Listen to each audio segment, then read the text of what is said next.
Good afternoon and welcome everyone. My name is Paul Salim. I'm the Senior Vice President for Policy Analysis and Programs at the Middle East Institute. We're very pleased that you've joined us today for this conference exploring the challenges and the path ahead for a troubled Libya. We are recording this event and will post a video and a podcast of it on our website, www.mei.edu. So please put your mobile devices on silent, please. We do encourage tweeting, and if you are tweeting, please use the hashtag #MEILibya.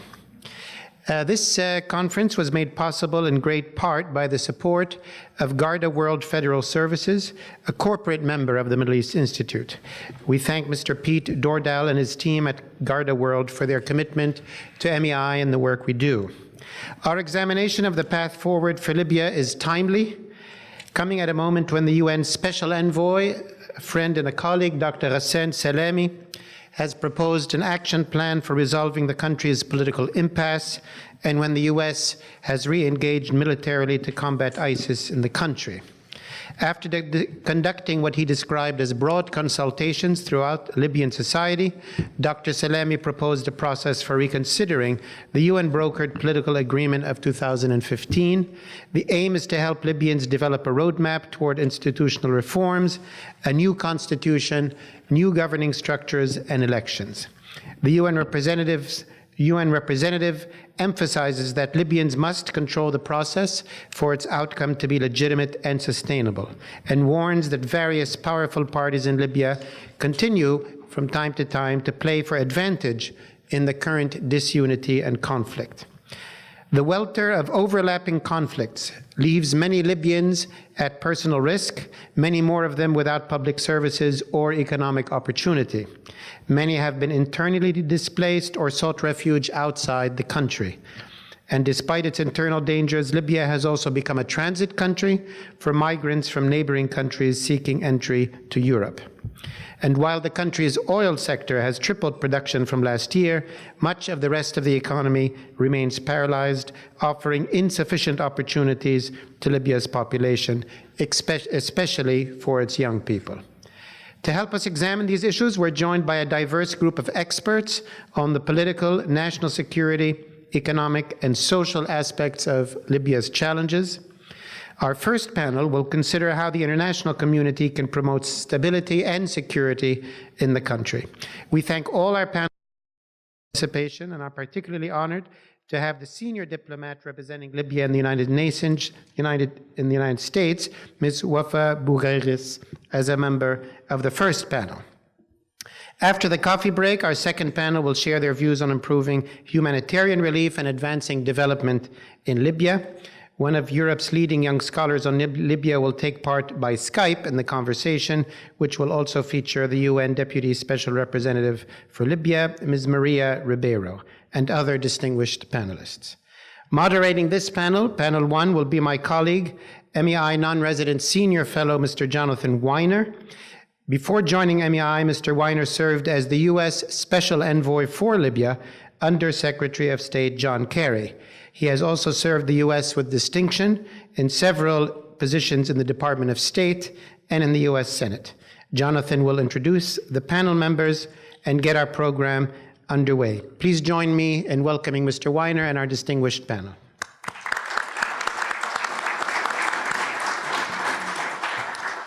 Thanks, Paul. We're going to all try and speak swiftly and succinctly so that we can get into a discussion and then be available to answer your questions all over the course of the next 65, 75 minutes.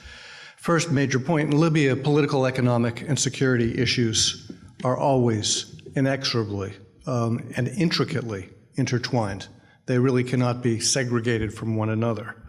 Second, there is concrete progress on the ground.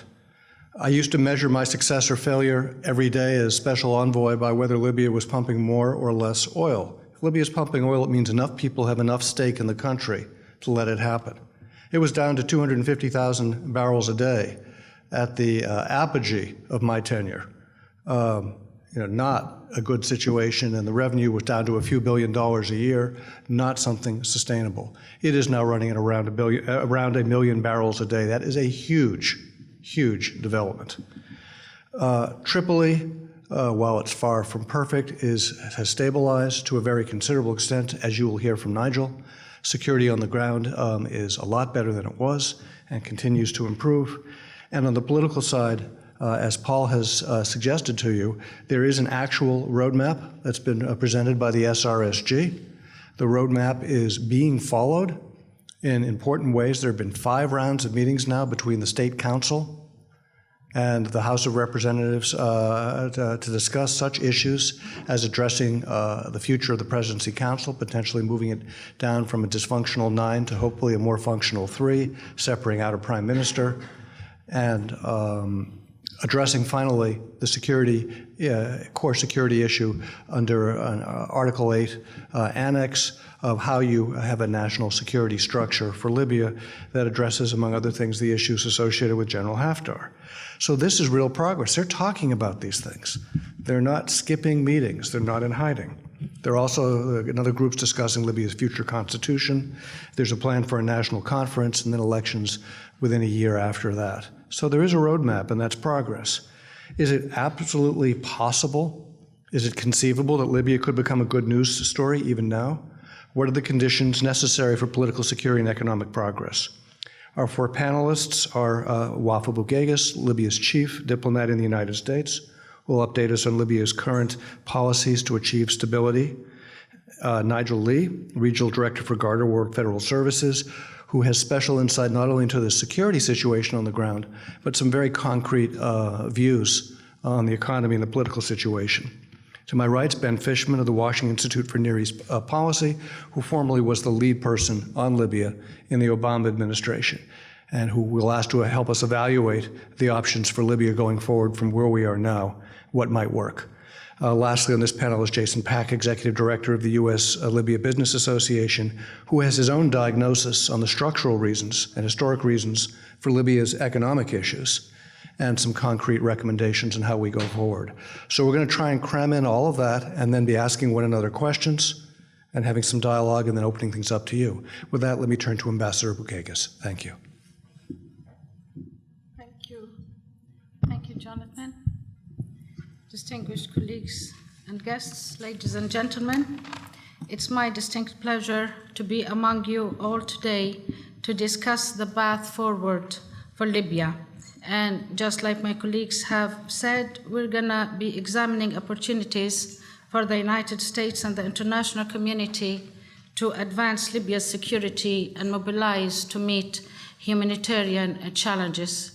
I seize this opportunity to thank the Middle East Institute for organizing this timely symposium in Libya indeed.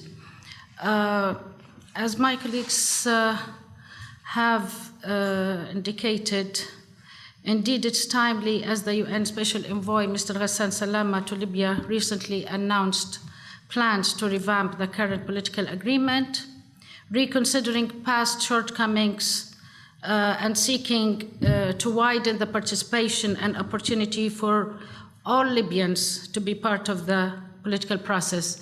I'm just going to give a brief on the ongoing, and then I think we'll open it with the discussions to answer and elaborate more on certain issues. The plan as proposed includes amendments to the current Libyan political agreement and seeks to build a framework for a renewed political process. According to Mr. Ghassan Salama, and in his words, this plan is a rationalization of what he heard from Libyans when he crisscrossed the country, listening to hundreds of Libyans from political classes to non-politicians.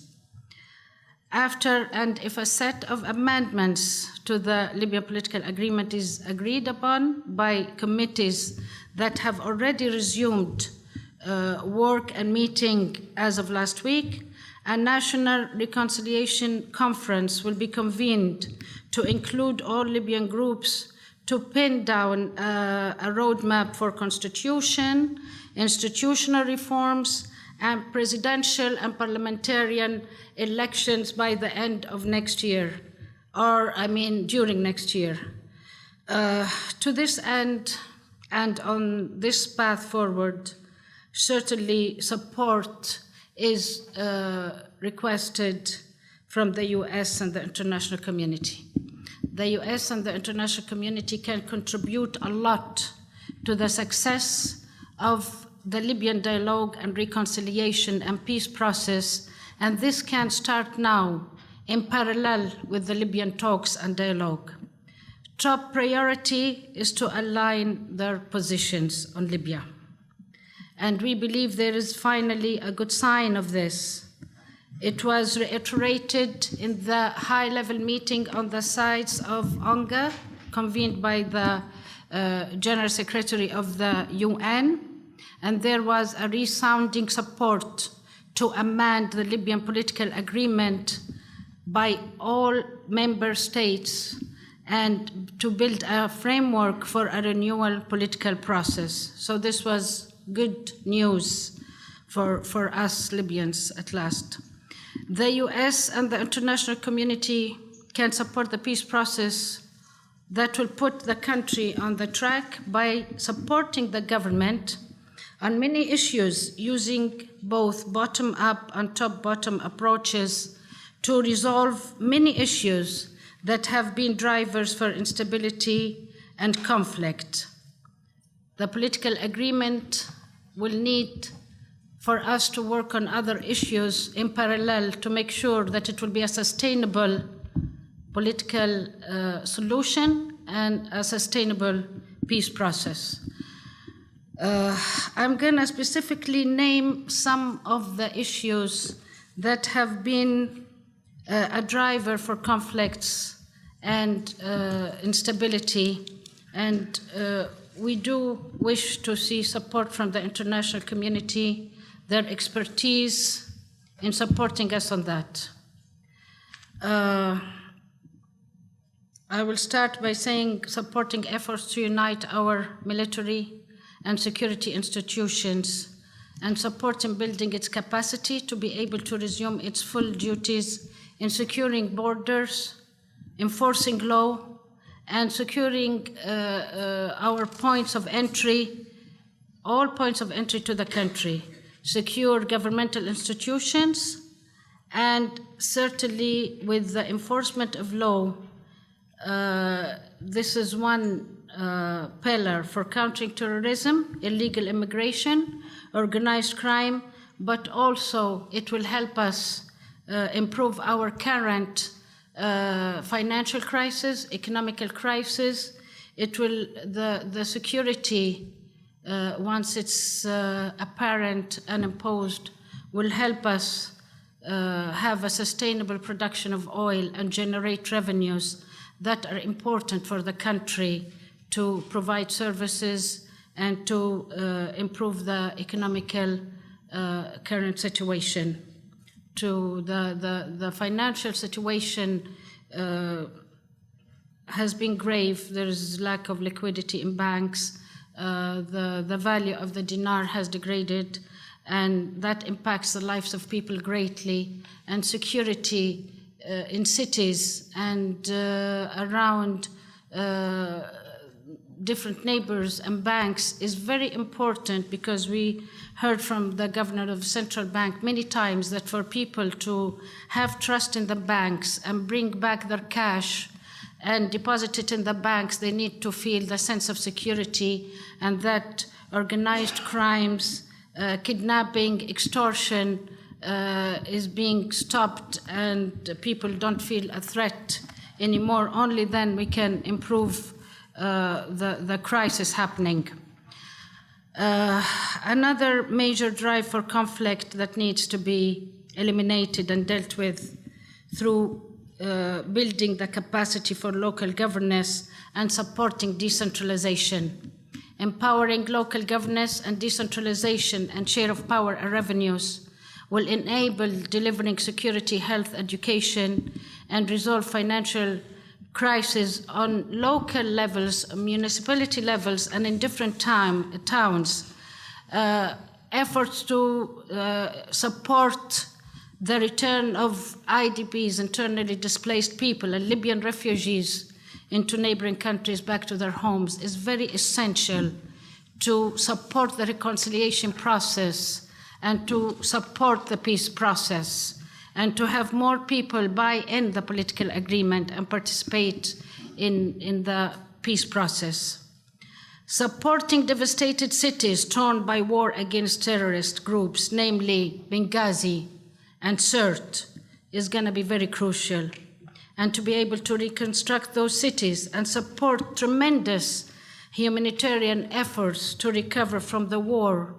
And one of the most painful issues these towns are dealing with now is the removal of mines. And it's been done by very modest local efforts, and support is sought to be able to help us remove those mines that are taking the lives until today.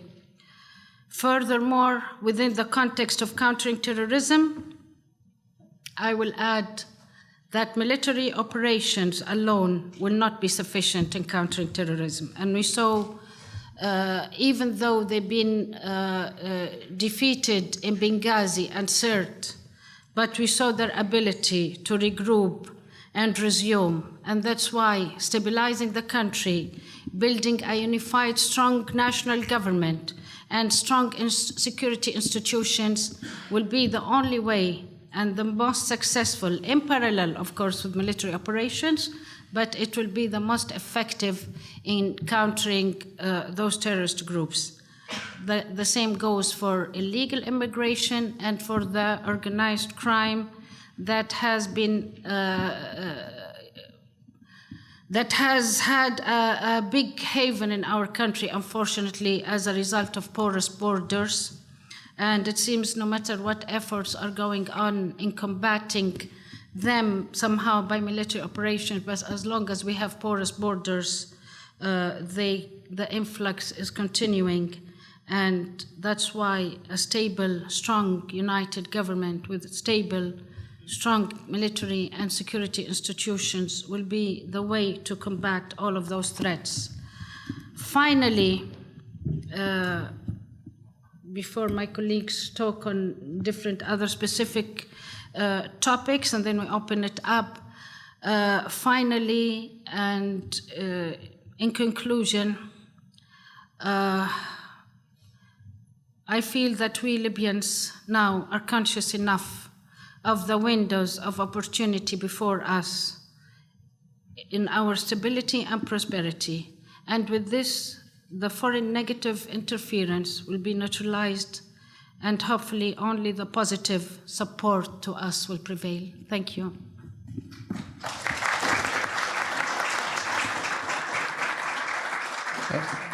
Thank you, Ambassador Rugegas. There's a lot of rich material in that. And I noted that you ended up with a focus on Libyans recognizing they need to get their country together, and the focus that internationals can be positive factors or negative ones. And one thing I hope we'll be able to talk about today is what the U.S. role should be going forward.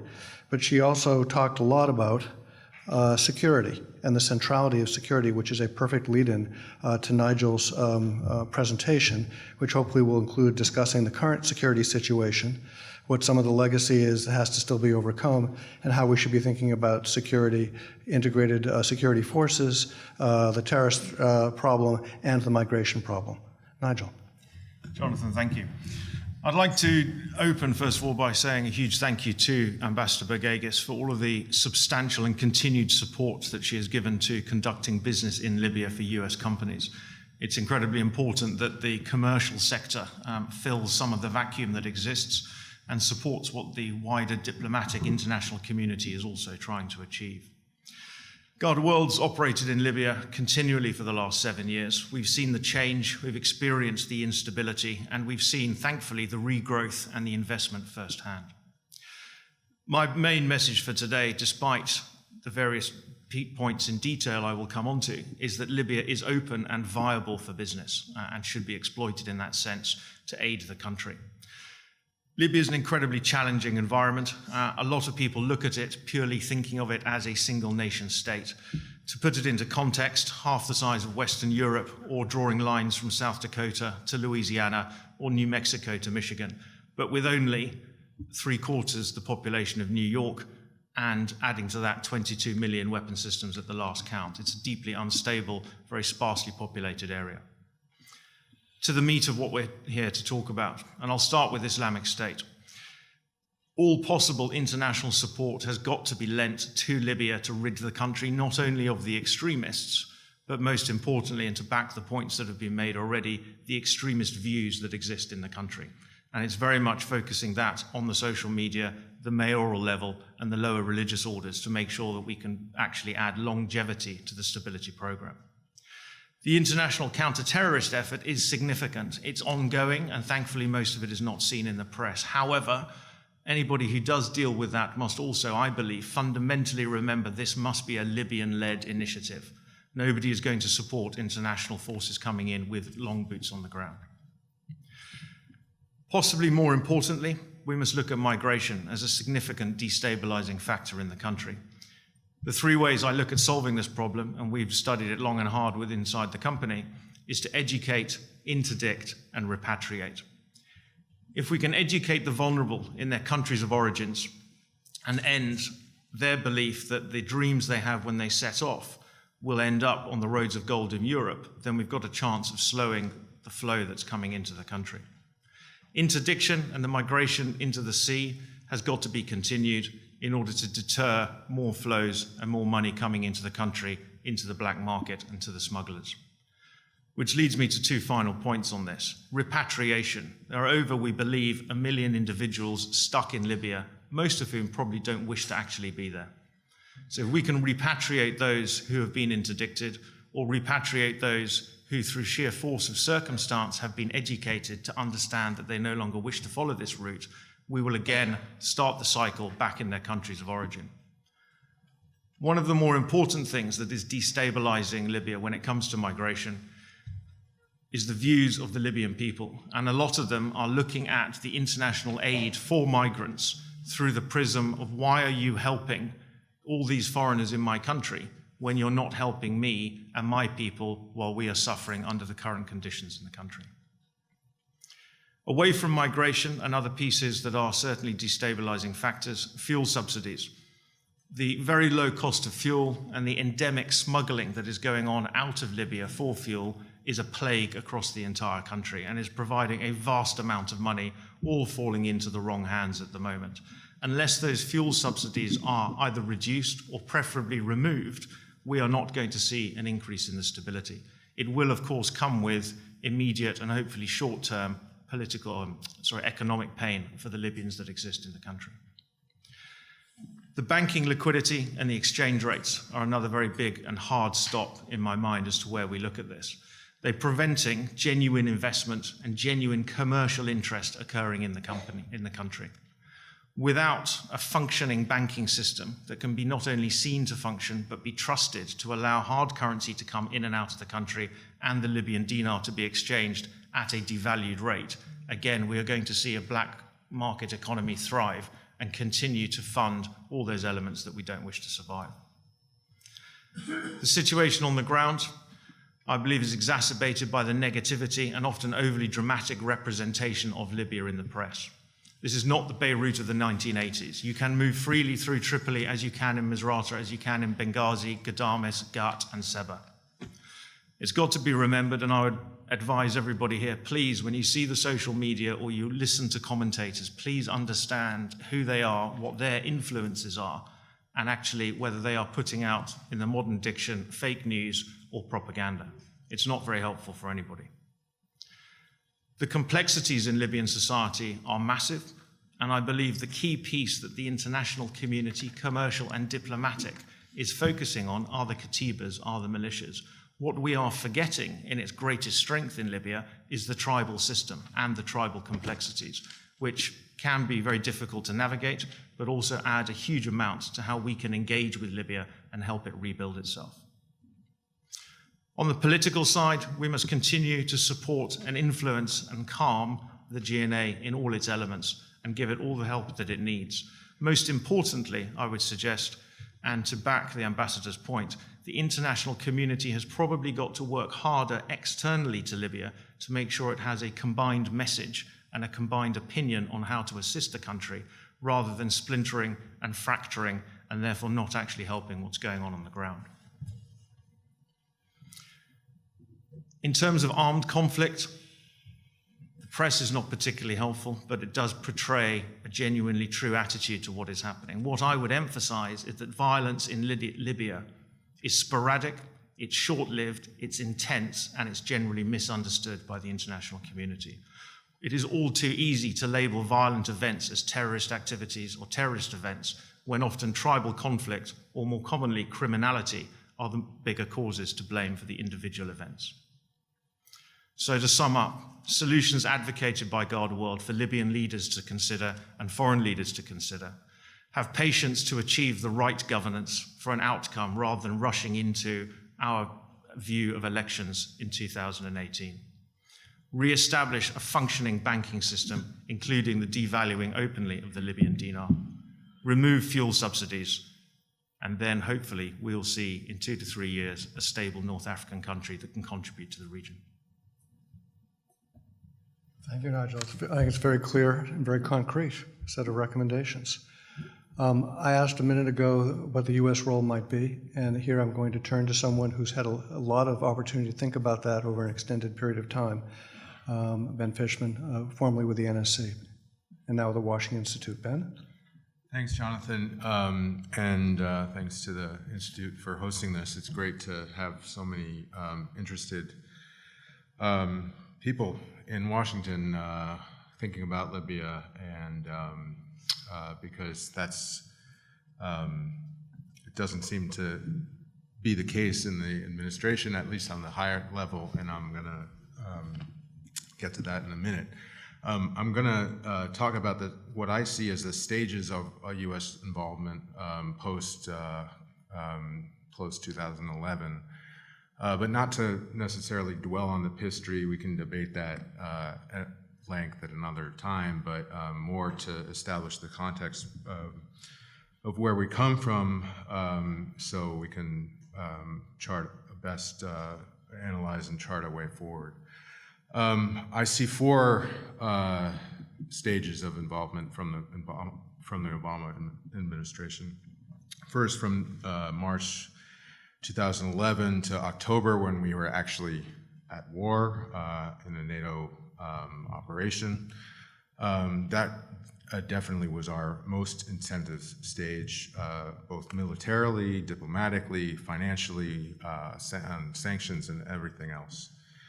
Then there was the transitional stage from November 2011, and I end that stage on a specific date as September 11, 2012, when the attack on our mission in Benghazi occurred.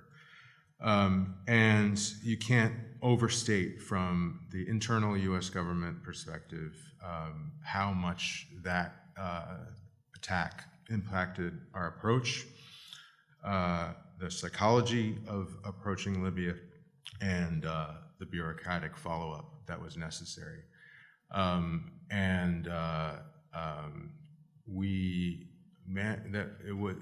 It's obviously become politicized, but on a very practical, functional level,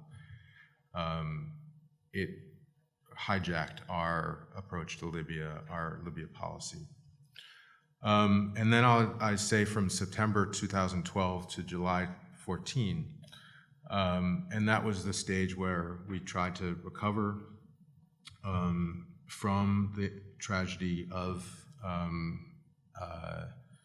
Benghazi, and only to be forced to evacuate our embassy because of the emerging civil war and the violence that occurred, emerging violence between the Dawn and Dignity factions, literally lobbing shells over our embassy.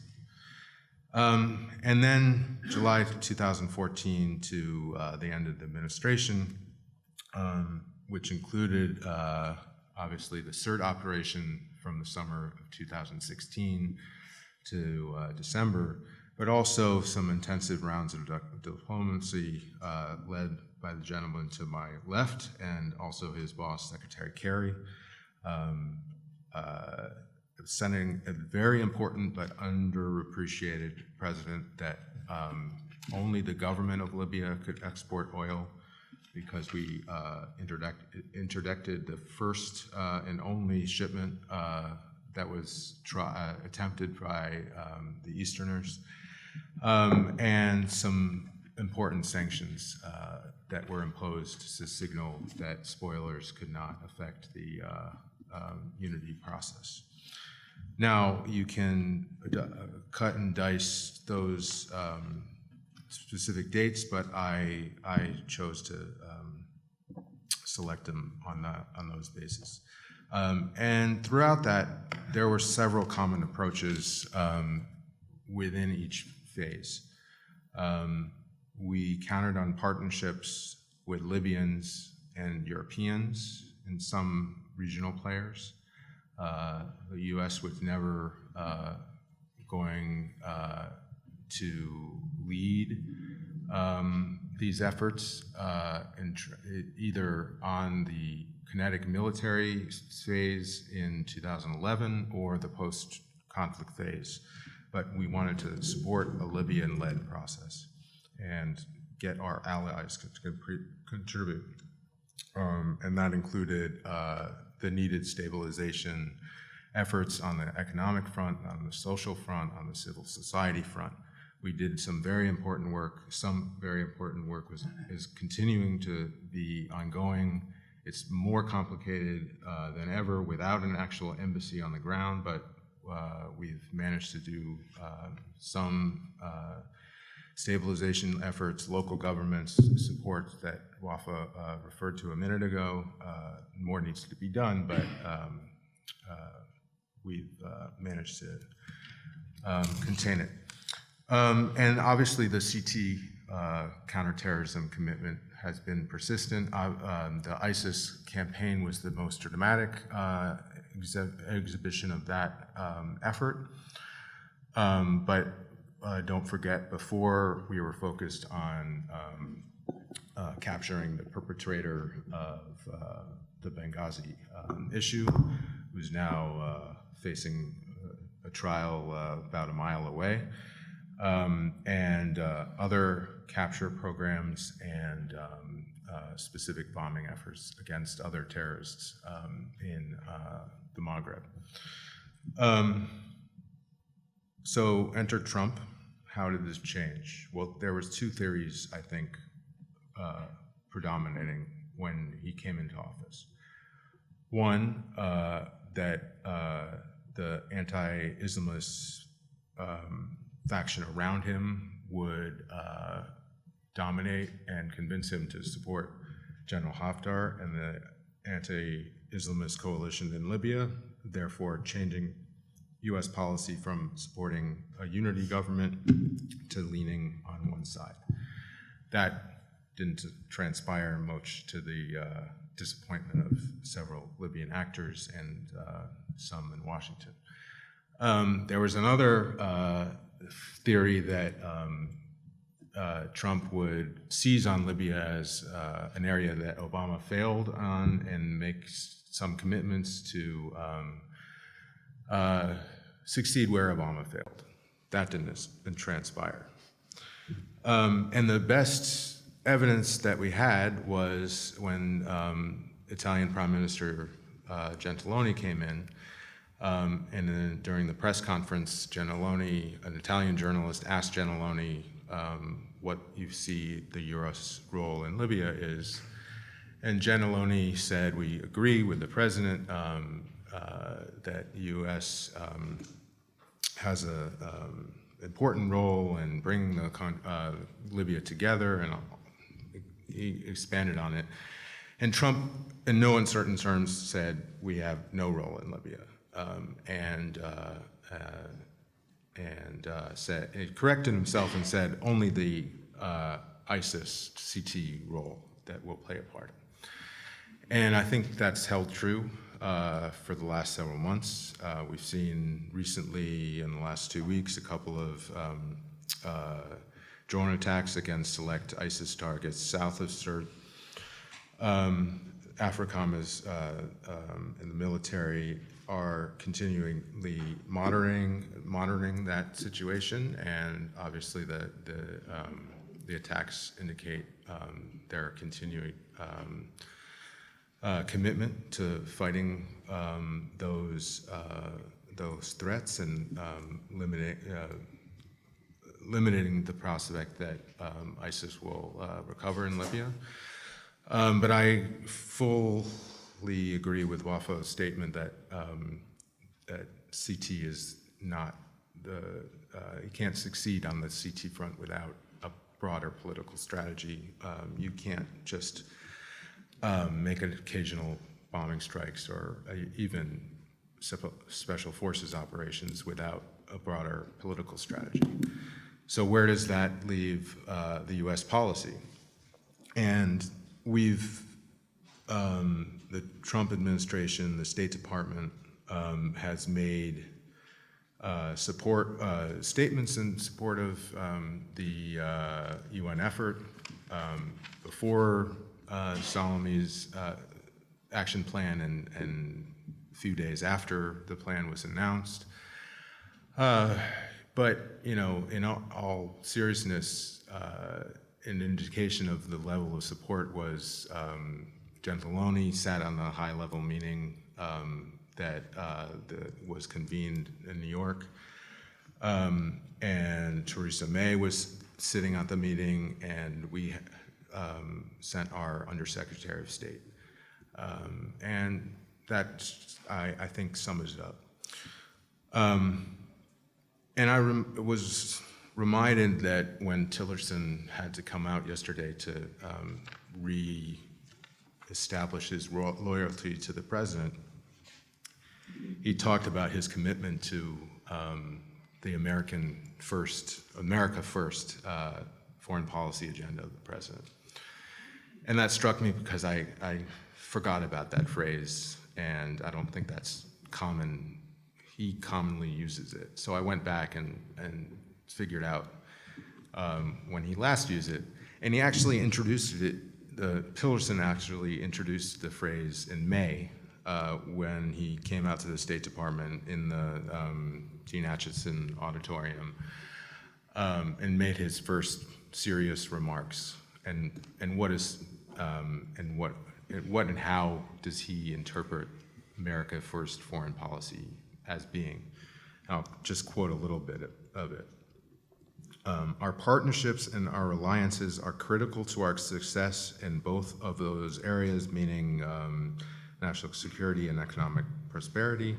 But as we have progressed over the last 20 years, as we participated in those changes, we were promoting relationships, we were promoting activity, we were promoting trade with a lot of these emerging economies, and we just kind of lost track of how we were doing.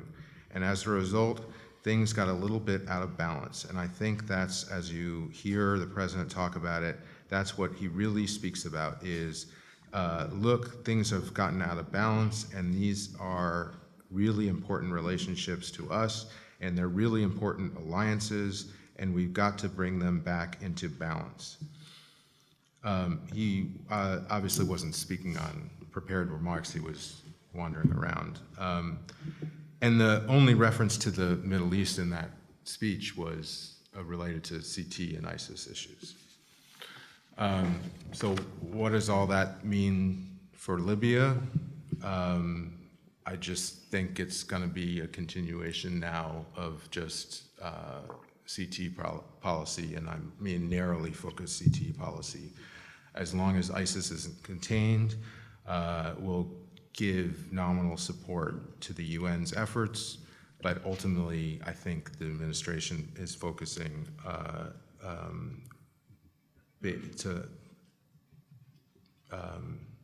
basically it'll be Europe's and the UN's problem. I don't want to dismiss Ambassador Bodhi's efforts to meet on the ground with the players. He did go to Tripoli for the first time. and the administration he was accompanied by General Waldhauser from AFRICOM.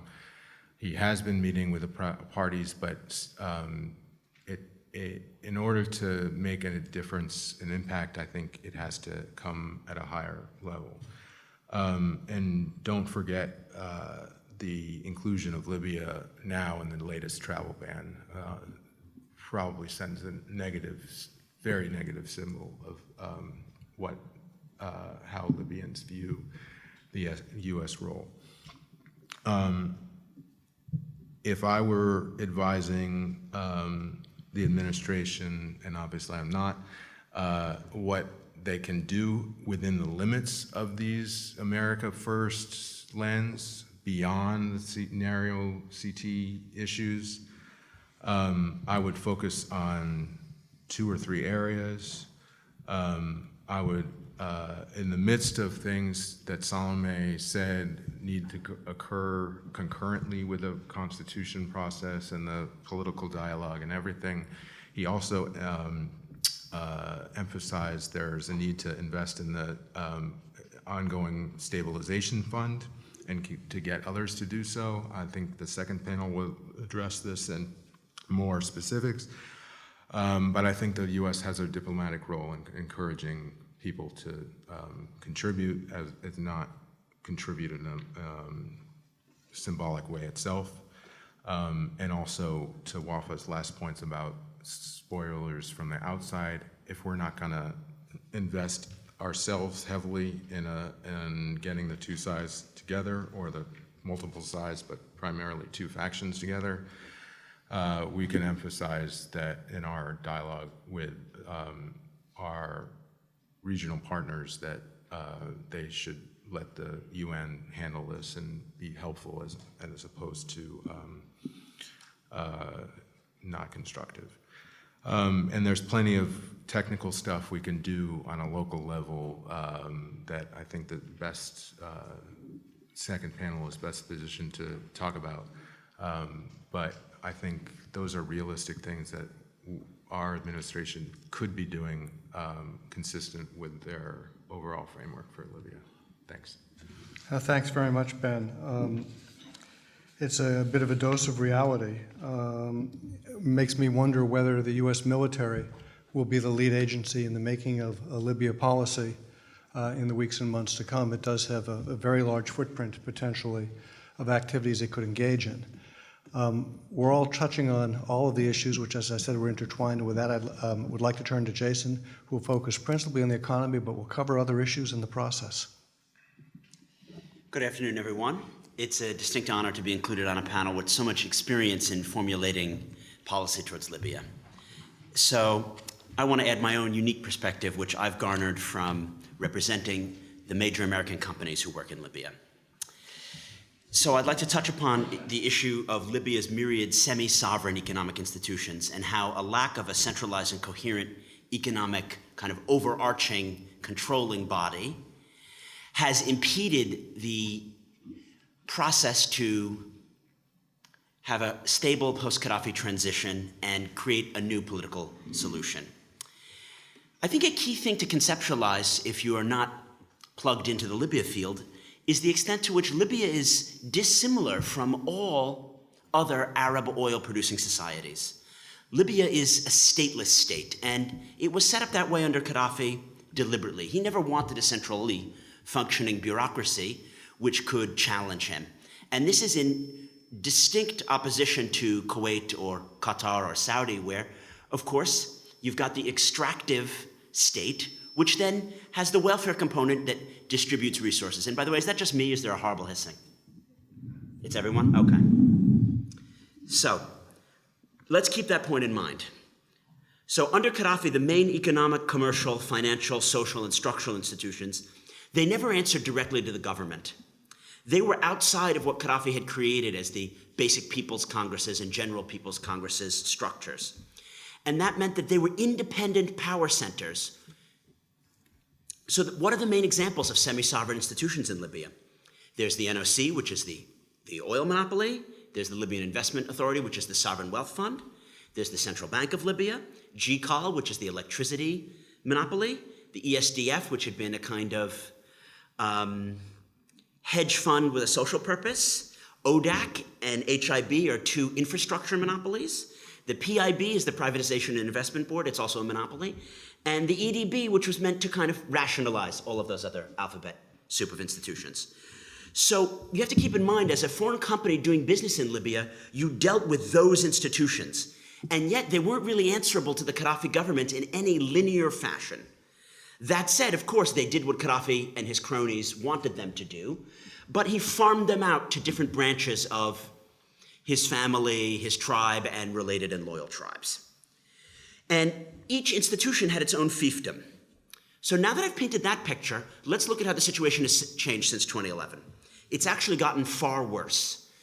It can be said that the heads of the CBL and the NOC today are much more powerful than either of the rival prime ministers, and by that I mean a Thani or a Sarraj. So since the end of the Gaddafi period, this key alphabet soup of agencies has remained the same, but who they report to has changed. Either the institutions have bifurcated into Eastern and Western versions, or they've just simply ignored their formal chains of command and operate not as semi-sovereign, but as essentially sovereign bodies. So, on a political level, we know that neither in Tobruk or Tripoli do the real quote-unquote governments hold power, because power is in the local institutions like municipal councils and militias. But then those aren't the bodies that have the power to set macroeconomic policy or issue tenders. Those are all these alphabet soup of agencies, which are not really managed by the government. So major contracts, when they need to happen, for example, to turn the lights on or get Libyan people medicine, that's really difficult to do because you have to navigate this soup. And what's frozen at the national level might be working at the local level, or what's frozen inside an institution might be working at the national level. You got the idea. So those who are doing serious business inside Libya, they really tend to derive from pre-2011 contracts. Or even if there are new contracts, they derive from pre-2011 contract networks, onto which post-2011 contracts have merely been grafted. So in the case of the American companies, particularly in the oil sector, I have to tell you the contractual terms of the crude sharing agreements haven't changed since the 1970s. And it's very challenging to ensure outside of the oil sector that pre-2011 contracts are honored, that current contracts are issued, and that then those are actually implemented.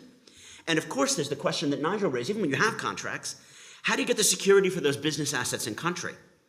And then when you have that security, how do you adjudicate who has the jurisdiction between the government and then those semi-sovereign bodies that control the electricity, the oil, the telecoms, and all those other monopolies? It's really these feuding fiefdoms in Libya.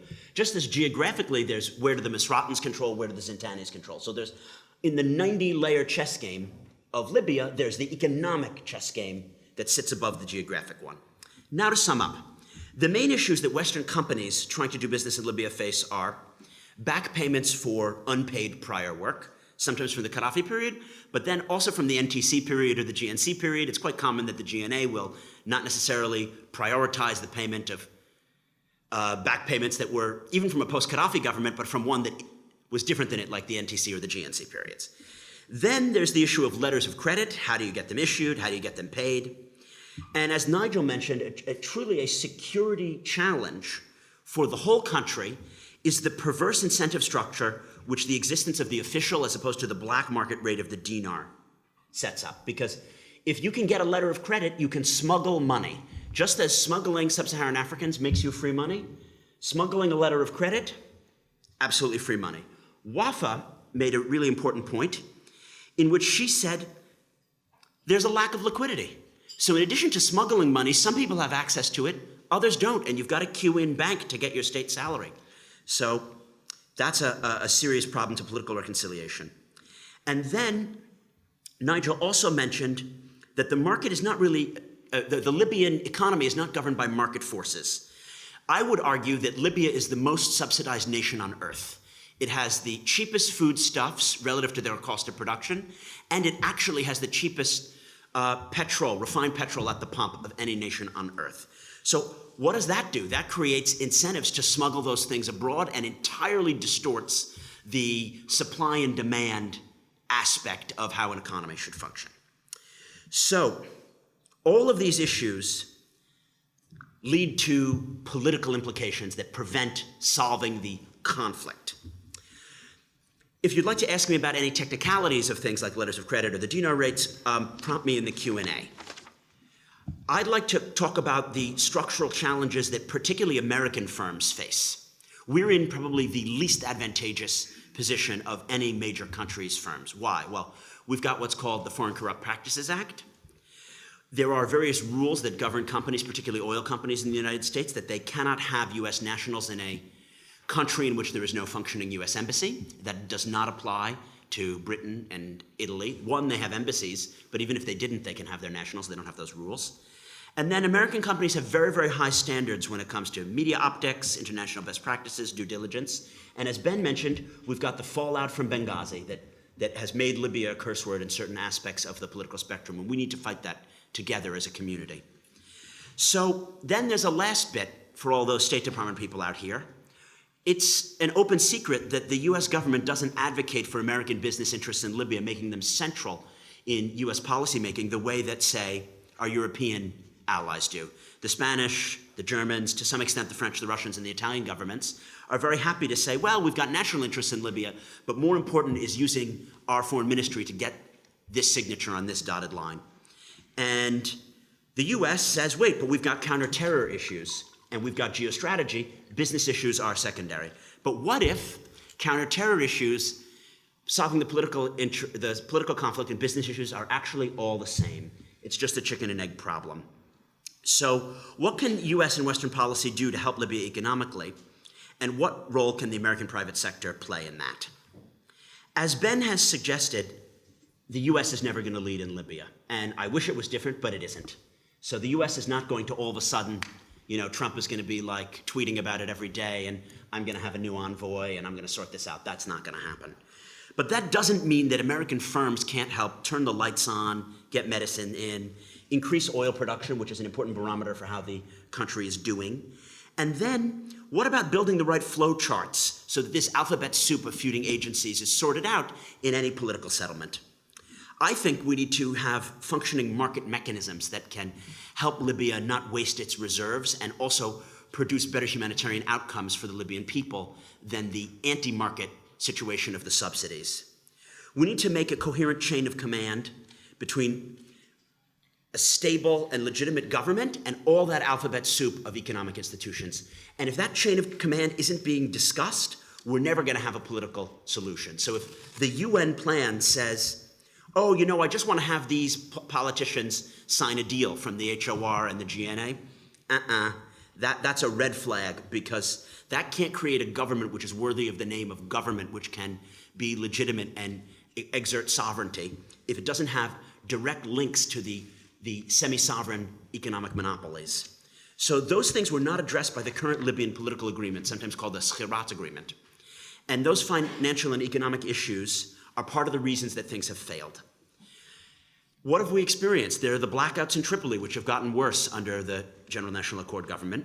And because of subsidies, the relations between the CBL, GCOL, and the GNA have not been fixed.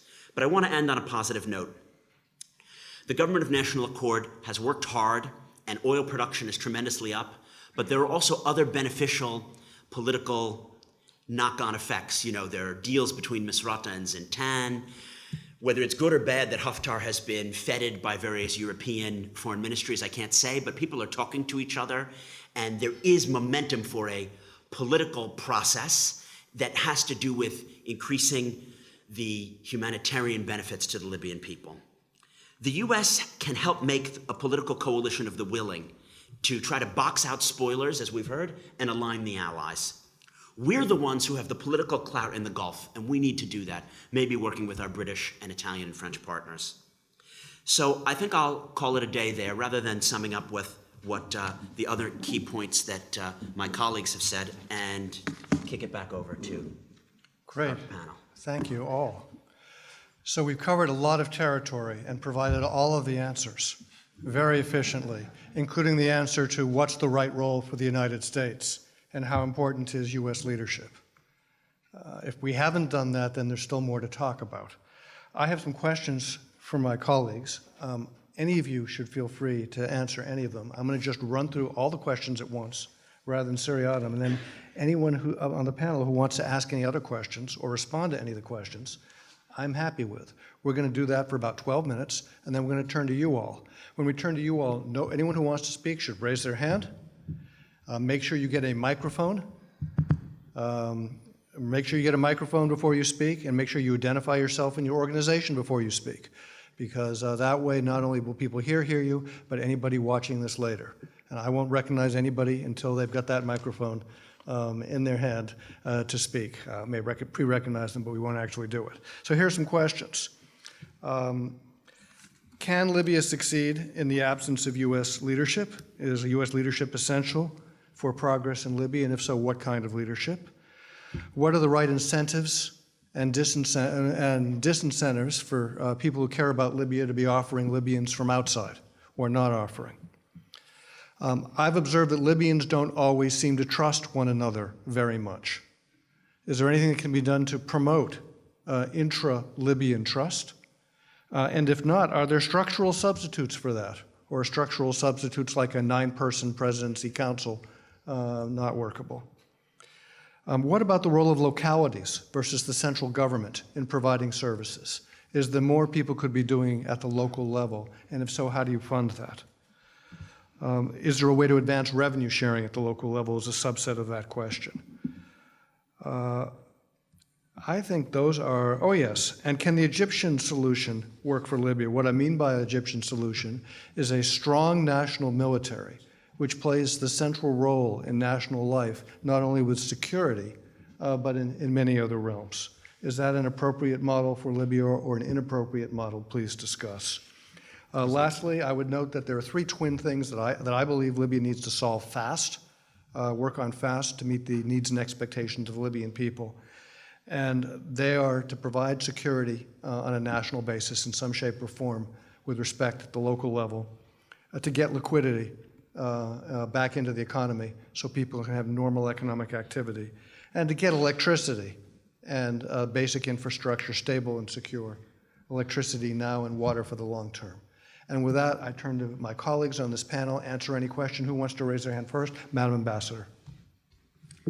Thank you, Jonathan. I'm gonna talk a little.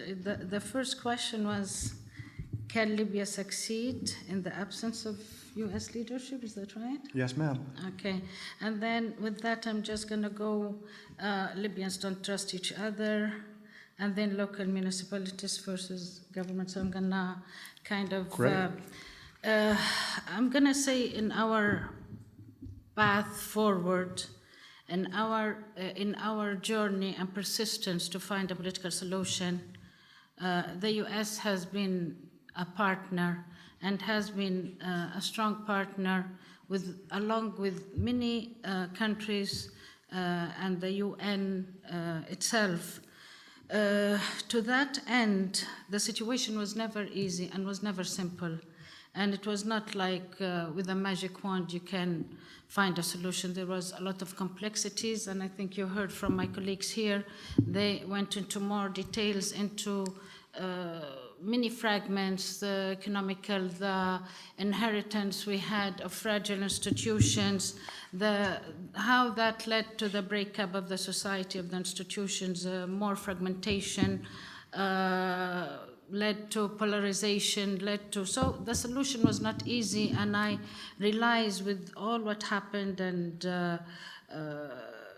Ben and Jason went into the issue of the Benghazi crisis back in 2012, and then the embassy having to leave. So there were many things, but I must confess, in my position here and following up and working closely, we always had a strong follow and support and a close follow-up on all what's going on, and to that end, not only that, but as a matter of fact, there is a lot of support that's given in probably not so much advocated for and not announced, but there is a lot of support to UNDP to support Libya. USAID is doing a lot of work. Congress has approved this year, for instance, almost 126 million to support stabilization in torn cities by the war against terrorism. So beside the military interventions here and there was a little bit of probably, I wouldn't say reluctance, but maybe the first few months there was, we were waiting for the policies to be established for Libya and towards Libya, but we had great meetings with the US government on the sides of UNGA, and we had assurances of continued support to stability of Libya, realizing that it's a strategic interest. The security of Libya is of a strategic interest to the US, to the region. The destabilization of Libya is destabilizing the region, stabilizing allies of the US and stabilizing the area. Within the context of counterterrorism, a lot of other supports are being done. There is some training to the police, to the judiciary, police, to the supporting Ministry of Justice and prison reforms. So I am optimistic that it's gonna improve with the political situation and with the clarity on the ground. So at least it will be more evident and it will show up. So I will not say succeed or not succeed in the absence of US leadership. We value the US engagement with us and we value the partnership. And I think we will not be without the support of the US, meaning they will not leave supporting the process of peace in Libya. I don't see that. The other issue is Libyans trusting each other. Libyans don't trust each other. I think cannot define it like this. You cannot say Libyans trust or don't trust. I think the whole situation, the impact of the deteriorating humanitarian situation, the political conflict, polarization, it imposed a great amount of political polarization. Certainly, and I heard one of our colleagues here go into a lot of social media propaganda, exaggerating events and issues and promoting incentives for hatred.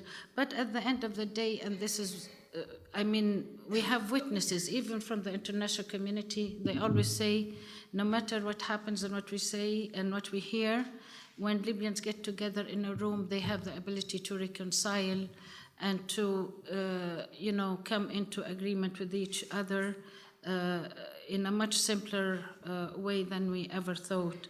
So that's why I am saying, and I ended my briefing when I started saying that we are very hopeful now that we are finally, hopefully taking this opportunity and more Libyans are conscious of this window to find a Libyan solution by Libyans to our crisis. And in that, we believe the positive influence of the countries and the neighbors and the region and the globe and you name it, will be positive and negative impact on us and on polarization will diminish, and hopefully with some time and more work on reconciliation, it will disappear. The other issue is on local municipalities versus government. It's not that would local municipalities work versus government. No, we do need a strong government. We do need a strong government that provides on security, health, education. But Libya is a huge country, And with the fragmented structure and fragmented institutions, a lot of work, I mean the result of what happened the past couple of years, a lot of work needs to be done before each city and each town and each village and each person can get services, can get health, can get education, can have access to the bank and get cash and does his business and have his kids go to school and have infrastructure, road, aside from the cities that were devastated completely by or not devastated, but they need more work than others. But what I'm saying, decentralization here through a central government and through a proper local governance can help us so much in expediting all of this, and then it will become a mechanism. There's nothing wrong with empowering local municipalities to provide services through a national united government in a proper way. It will not work alone, no, not away from a government, but through a united central government. Otherwise, we will continue in the path of fragmentation. Each municipality is doing its work alone. Nobody knows what this municipality is doing, what's happening. And then the resources, the money resources. We know Libya depends mostly on oil. Our revenues are mostly from oil. I mean, of course, there is encouragement to diversify our economy, to get more probably resources through other projects. But at this moment, as we are speaking, with these circumstances, oil remains the main source of revenue. And how the wealth is distributed, it's distributed through the central government and through the central bank, and through the central government, the Ministry of Finance. So it will help so much when we have a strong local governance that will work with the Ministry of Finance to get their allocations. There is a law, I think it's law 59, it divides the country into 99 municipalities, per population, per size, per capacity, per capability, per needs. And I think that's very needed at this time. It will help so much in also reaching reconciliation, because there's a lot of anguish, a lot of hurt, a lot of people feel marginalized in different parts of the country. I'm talking east, west, and south. It's not just this part or that, but the task has been overwhelming for the GNA. It's been overwhelming. It faced all kinds of challenges. It did the best it can under the circumstances, but the challenges are tremendous. And that's why the idea of building the capacity of local governance will contribute a lot to the stability and to the reconciliation. Thank you. Thank you. Jonathan, I'm lucky enough, just looking at the leadership without the support or the major support of the USA, I'm lucky enough to spend 2 weeks a month in Libya at the moment and have done for the last 3 years. The big thing that I'm seeing and that I hear from the whole spectrum of Libyans that I speak to is we are not under a post-occupational regime. We are not Afghanistan. We are not Iraq. And I think that's an incredibly strong point, an incredibly important point. The Libyans have an enormous feeling of independence, an enormous pride for that. So can they survive without USA leadership? Yes. Would they appreciate leadership from the USA? Absolutely. On the incentives piece, which I think leads into it, Libyans look outside. They have a much broader Western view, or view towards Europe, towards the rest of the world, than a lot of people give the country credit for. So the incentive for people in Libya to behave themselves at a militia or political level is to remove that legitimacy. Thank you. Briefly, Ben?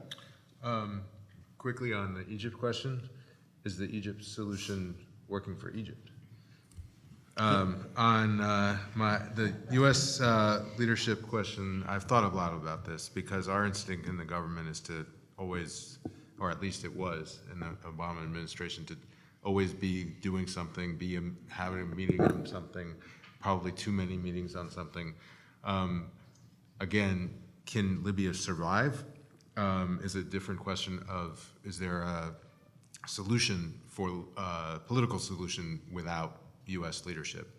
I hope that Salome is successful, but I am skeptical that without an active U.S. diplomatic role, it'll be much.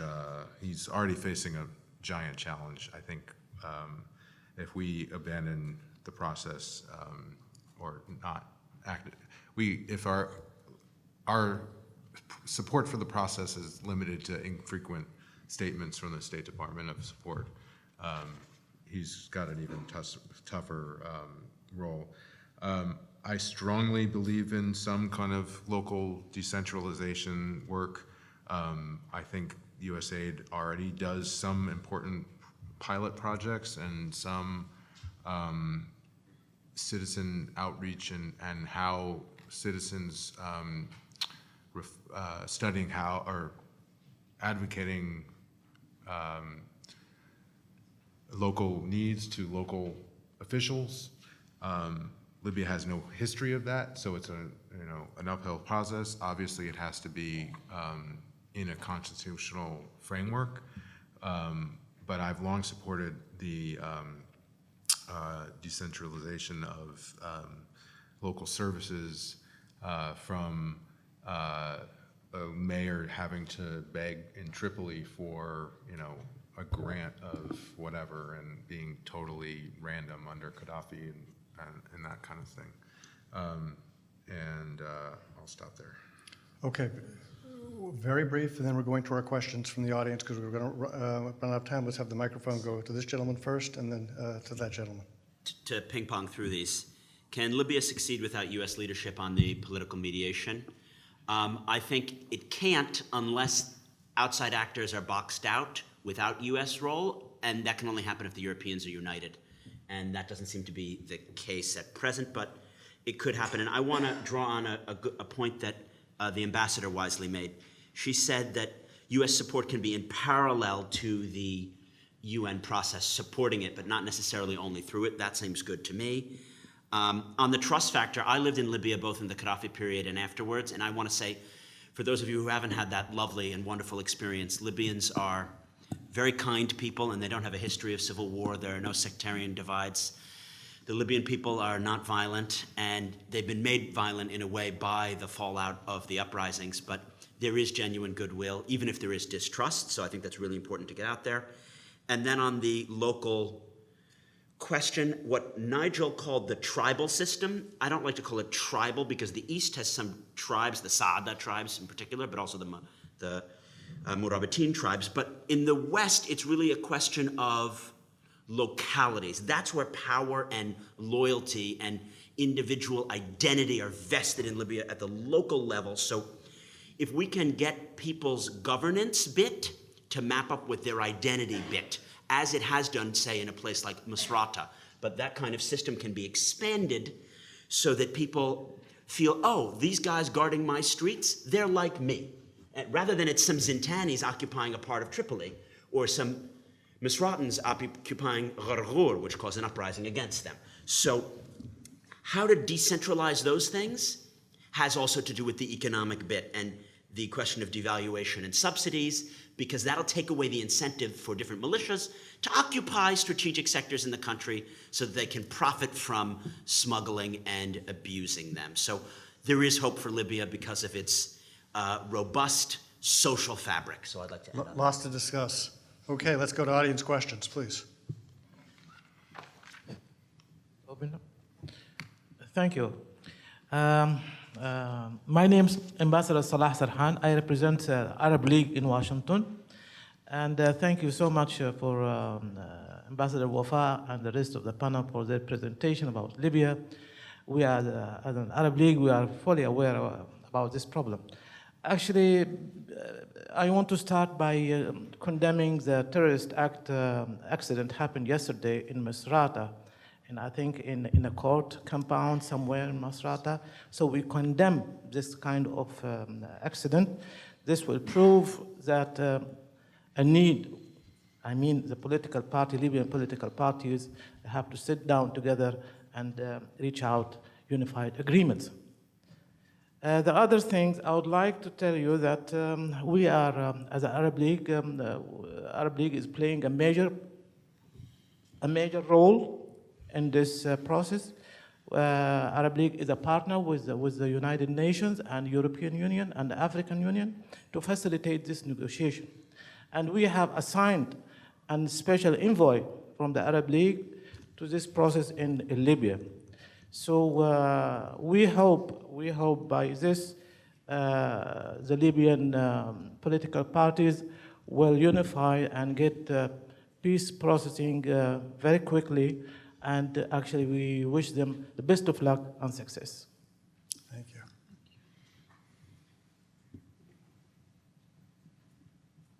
Bill Lawrence, George Washington University. As Libya events in Washington go, this is particularly high quality, so I want to congratulate MEI and the panel for putting together this very strong discussion. Two questions for Ambassador Wafa and for Ben Fishman. Without undoing what Salome has taken the lead on in terms of reconciliation, in terms of the ultimate solution, the ultimate deal, could the two of you say something more about what a good negotiation would look like? I know the Moroccans have some very good ideas for sort of a Skhirat 2. I'm thinking of the Dayton example. I'm thinking of Tunisia 2013 and that sort of 3-month intensive back channel thing, talking about Libyans getting together with Libyans. I was wondering if either of you have some thoughts on what that looks like. And for Jason and Mr. Lee, you touched on where about half of Libyans are in the economy, which is the informal economy, the black market networks. It's all linked to currency. And of course, the money for it comes from the formal economy, but then it distributes out into all these nefarious activities. Jason touched on a little bit this issue, but I was wondering if the two of you could say something more about how to deal with that half of the Libyan economy and getting that under control. For example, Prime Minister Joma in Tunisia issued a bond, that soaked up a lot of gray market capital. What are some of the ideas that can deal with these informal economic issues and getting control of that? Thank you.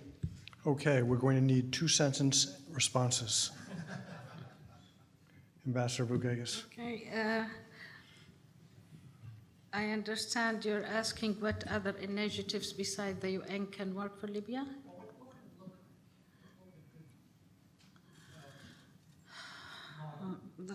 That's a tough question, because I think it took many trials and many initiatives by so many countries and so many, organizations, and did not go that far. The good thing about the UN is that it has the international community under its umbrella, and that's why, and that's what we need, because we had so many different initiatives and so many countries some of them with goodwill and some of them with good attention, I must say that, but too many initiatives did not help us. And that's why we believe this is the one that can work, because it has the international community under one umbrella. Ben? I think rather than recreating a wheel for the 10th time, we should just skip with Salome's proposal now. It's extremely ambitious. It has many stages, including a constitution drafting process, finalizing it, and holding an election within a year, which is, as I said, extremely ambitious. But the most important part of his effort is just basically to reset the players and to give, I think, some renewed confidence that something is possible. And the most helpful role that the U.S. or others can play is on the backstages for example, the 5-day effort. They have reportedly agreed on this, several steps, encourage the leadership of those factions to get behind the representatives at the conference that they should support rather than recomplicate those efforts. Last remarks for this panel. How to deal with the grey money, put pressure on the neighbouring states to refuse the acceptance of smuggled goods and cash. Have a step devaluation. Don't do what the UN, what the IMF always says, which is that you need to go all in one go. Have what the current Minister of Planning, Tahar Juhaimi, would call a stepped or phased devaluation, as was successfully executed in Libya in the 1990s, and kill the black market. That is the completion of this session. There's lots more to talk about, and then the second panel, luckily, is going to be very, very good, much more interesting than we were. So stay tuned.